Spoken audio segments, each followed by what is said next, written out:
What's up everybody, it's your boy Proftrof and we are back again with another TierZoo video. We've not done one of these in a while.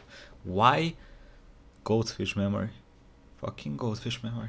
This is the most underrated dinosaur. Let's get it. Let's get it, boy. Let's get it. I've been getting a lot of requests to start posting actual gameplay in addition to my usual character build guides and tier lists. So today I thought I'd share a VOD of an old playthrough I did back during the Cretaceous expansion. I'll be discussing my choices and actions as they come up, so hopefully this will give you a sense not only of how the dinosaur meta really played out. Fish are worth way more XP than leaves are, so the Dinosaur build being omnivorous and have VOD of an old playthrough I did back during the Cretaceous expansion. I'm mistaking it for the raptor playthrough he did, like the little raptor, but we've discussing my choices and actions as they come up, so hopefully this will give you a sense not only of how the dinosaur meta really played out, but maybe even give you some strategy ideas for your current playthrough, even though many of the builds featured in this VOD have either been banned or severely nerfed. If people end up enjoying this style of video, I might do some more, maybe even show you all which builds I'm running in the Anthropocene meta. Anyways, that's enough introduction. So here we are running a rather atypical dinosaur build called Dinosaur.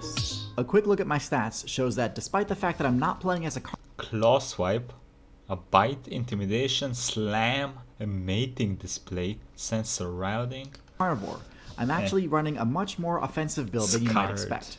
I've spec'd into powerful claws, which will hopefully be enough to deter predator players. My intelligence stat isn't too spectacular, but it's enough to give me access to the parental instincts trait, which is super useful for completing the main quest. For those who don't know, the main quest in any playthrough of the game is to reproduce, and parental instincts can help you earn bonus evolution points in exchange for giving your offspring care and protection. That's endgame stuff though. Right now, using my solid perception abilities, I've detected a pack of Tarbosaurus players who appear to be looking for PvP. Oh shit. As you can probably see, I've had trouble dealing with PKers in the past. Even though I survived my previous encounter, the wound ended up giving me a pretty severe debuff to my max HP. So instead of trying to take this clan of Tarbosaurus on, this time I'm gonna try a more evasive strategy. It'd be really nice if my teammates would get their act together, since if we actually all grouped up, we'd be able to mount a defense potentially strong enough to repel these predator players.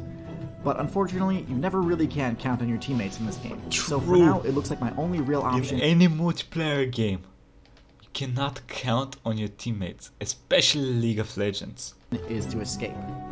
I wish I had time to level up just a few more times, because right now, my base speed stat is lower than it needs to be. I've got a high enough endurance stat that these Tarbosaurs would run out of stamina long before I do, but unfortunately they're closing the distance far too quickly for that to be a relevant factor. Thankfully, the leading Tarbosaurus player misses both of his attacks here, giving me one final chance to escape. I could keep running, but obviously they'd eventually land an attack. In this case, the fact that I'm next to a cliff gives me a very risky option, one that's basically only preferable when the alternative is certain death at the jaws of the Tarbosaurus clan. The fall dealt serious damage and also inflicted a temporary stun on me, but thankfully the Dinosaur build has high enough base HP that even in my already moderately damaged state I could still tank the damage. The same fall would probably deal lethal damage to a Tarbosaurus build though, so it looks like they decided to go after my teammates instead. I would go help them, but first of all, it looks like I'm too late, and second of all, it's their fault for leaving me behind in the first place. My goal now is to try to heal, and to grind for XP to level up. My main quest is still to reproduce, but short term, once again, it's probably more important that I focus on survival. In only a few more levels, I unlock the mating ability, which is the first real step in finishing the reproduction quest, so hopefully it won't take too long to get the XP required to level up. Here we are in the forest biome, which is one of the best places to be if you are trying to grind for XP. Because of my character's long-reaching arms, I can access loot that other players can't, giving me a pretty sweet advantage when it comes to the grind. Unfortunately, leaves are pretty poor XP per hour, so even with this advantage, it'll still take me a while. But at least I'll replenish some of my lost health in the process. This is pretty crucial since an ambush even from a weaker player could cost me the game when my health is this low. It's important to run stealth checks on your surroundings every so often so enemy players can't easily sneak up on you. Advanced perception abilities can aid in this, but my character doesn't have any of those. Still, I've detected a Protoceratops burrowing nearby. This player doesn't seem too territorial, and even if it was, it wouldn't pose too much of a threat to me, since it's in a lower weight class than I am. I'm not a big fan of the Protoceratops build since it relies on the burrowing trait and herding behavior to avoid attacks. This means it's pretty vulnerable when grinding for XP, and forces you to rely on your teammates, which, as I've said before, can be pretty hit or miss. It looks like both of us are just trying to grind XP at the nearby lake, so no sense initiating any sort of combat right now. You're the midgets. At the lake, a quick stealth check reveals nearby players and gives us a pretty good sense of the local meta. We've got the typical mobility/evasion based builds like Avamimus, the tank builds like the Dinosaur, and wackier, more niche builds like the Halscaraptor, a diving build whose techniques pioneered many of the modern waterfowl builds of today's meta. What? Anyways, now that my character's thirst meter is topped up and I'm no longer in danger of incurring dehydration penalties, I think it's time I demonstrate one of the Dinosaur build's main advantages. So far, I haven't really done a good job showing why bipedalism is such a great trait. My character's forelimbs were shown earlier as being useful for reaching the leaves and branches that would normally be out of range. But forelimbs can be used for much more than that. You can probably guess that they'd be great in combat too, even though I opted to flee from those Tarbosaurus players. However, they can also be used for fishing. I got pretty lucky here connecting my attack on the fish, since if I'd missed, my stealth advantage would be gone, and the other fish players would have probably all scattered. What stealth advantage? You are huge. And you are in the water. What stealth advantage? Fish are worth way more XP than leaves are, so the Dinosaur build being omnivorous and having the ability to actually catch fish really does set this build apart from other more basic bipedal herbivores.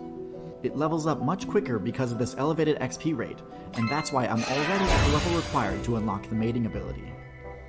That about wraps up most of the objectives that I had for the short term. I've replenished my health, filled my hunger and thirst meters, and leveled up. So it's time to start the next section of my quest. Slay some pussy.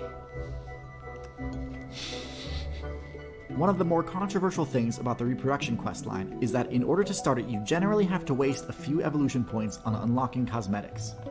Aesthetic buffs like more colorful feathers don't have much of an impact on gameplay, but the sad fact is that since the mating ability requires cooperation with another player, and because your offspring's stats are determined by the average between your character's stats and your partner's character, it's generally a good idea to find a partner who can afford to waste a few evolution points on pointless cosmetic upgrades, since this means they probably already have stats that were good enough to get them this far in their playthrough.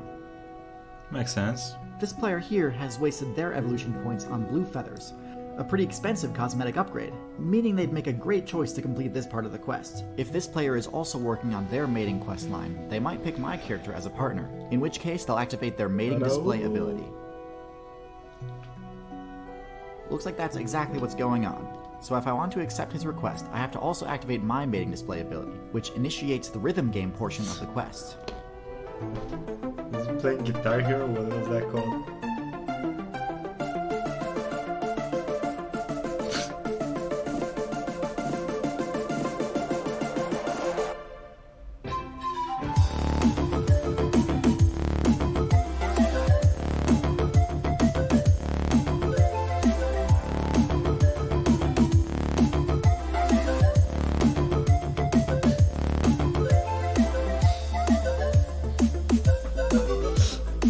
Yo, there's probably some dinosaur over there in the woods close by, and I was like, he's looking over at the scene being like, what the fuck is going on over there, bruh? Jesus Christ. It's pretty short, and once it's over, the quest objective should update automatically, saying that zero I've stamina that at the end portion of that. of reproduction. Look at his Once it's over, stamina. the quest objective They're not even fuck. It should update automatically, saying that I've completed that portion of the reproduction quest. For players who chose a male character, the reproduction quest actually ends here. It's much easier and can be completed an unlimited amount of times per playthrough, but it's worth far fewer evolution points than the female's quest is. So he claps and run. Fucking be a bum. I'm trying to make jokes, but it's not working Players out. with female characters have He went to the shop for cigarettes. He'll be back in 15 years. to actually ensure that their offspring hatch and reach the age of independence in order to complete the quest. Since my character is female, unfortunately this means the difficulty of this quest will only increase from here on out, starting with the long, grueling objective defense section. To complete this section, all I technically have to do is make sure I spend at least 80% of my game time on the objective. This ensures the eggs get incubated and hatch with normal base stats and no congenital debuffs. This sounds simple, but it gives you very little time to forage for food to keep your health and stamina topped up. I should probably mention one of this build's traits that I haven't touched on yet, feathers. Most players assume feathers are only useful for those who feature the flight ability prominently in their playstyle, but their usefulness in that regard wasn't discovered until later. In the early Cretaceous meta, most players spec'd into feathers because they grant an incubation time bonus, shortening the duration of the objective defense portion of the quest. One of the toughest parts of this questline is that even the slightest lapse in vigilance can cost you greatly. Here, some raptor players were scouting my nest, and since I'm not part of a herd, they saw my eggs as an easy target. My perception abilities were plenty effective enough to detect them from far away, so they didn't. What do you mean your perception abilities were enough to be... They were on the hill, looking down at you. The last thing they would need to do is just scream, "Hey bro, we're here for the eggs." What do you mean perception? I'm pretty sure a blind person could have seen them coming. Didn't get a stealth strike on me or anything. In fact, I detected them from far enough away that if I needed to flee, I probably could have escaped. Unfortunately, I'm not playing deathmatch right now, and I would lose automatically if I just fled and let the raptors capture the point.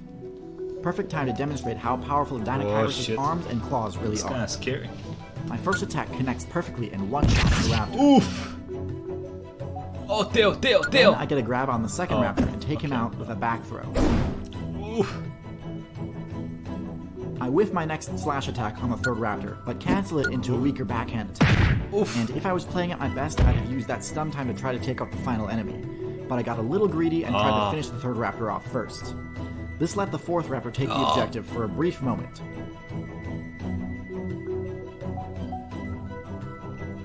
I noticed my mistake pretty quickly and used an intimidate move to retake the objective, but unfortunately I lost one of my eggs, meaning I can't get the 100% completion achievement on this playthrough. Rest in peace, little eggy. That's alright though, hatching 39 of 40 eggs is still worth a ton of points.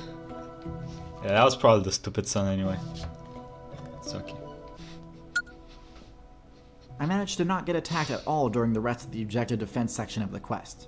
Now begins the hardest part of the game, the escort mission.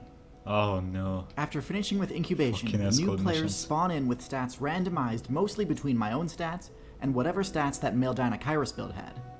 There's also a chance that the mutation effect will occur, which would let a stat get randomized outside of its normal potential range.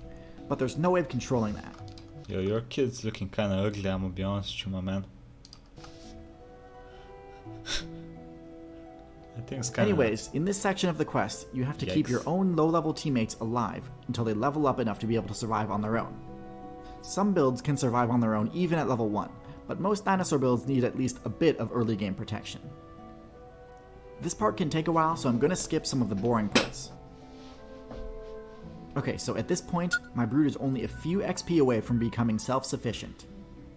Just gotta feed them one more time, and boom, there we go. They're starting to level up. Oi! Oi! Is that what they mean by literally taking food out of your mouth?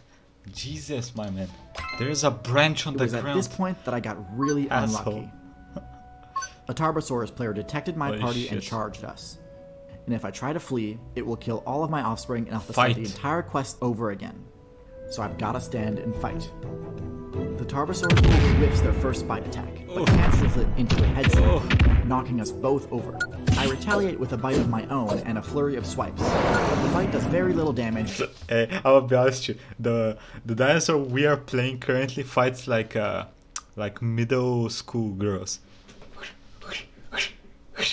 No, y'all don't see it. And the swipes miss. He goes for another bite and I try to push him away, but unfortunately clinch! And lands a devastating bite on me, dealing damage equal to well over a third of my health and inflicting the bleed status effect. I push him off me, which gives me an opening as he's recovering, which I use to get my first few solid swipes. Yes, he counters with another head bash to knock me over, and then follows up with another bite attack, dealing nearly lethal damage. Oh, I think we However, did, once I mash out of his grip, I land my best hit of the fight, a critical slash, which both deals tons of damage and knocks him over, giving me the chance to follow up and counter his get-up attack with another slash, and then combo that into a body slam.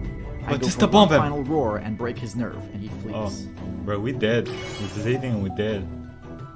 By successfully defending my party, everyone in my party gets an XP bonus, causing my brood to level up to the point of self-sufficiency.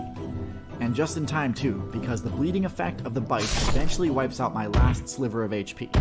Having successfully finished the reproduction quest, I get the good ending to the game, rack up a ton of evolution points, and actually came pretty close to outright winning a 1v1 with a fully leveled giant carnivore.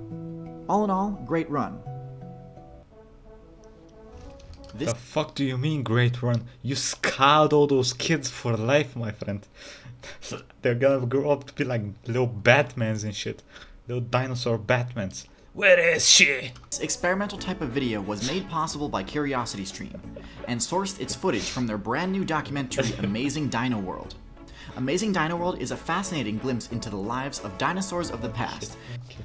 Anyway, this is the most underrated dinosaur by TierZoo. Was it actually the most underrated dinosaur? I don't know. It doesn't seem like that way to me, but y'all are gonna let me know in the comments. I know. Anyway, like, comment, subscribe, and I'll see you next time, everybody. Have a nice fucking day.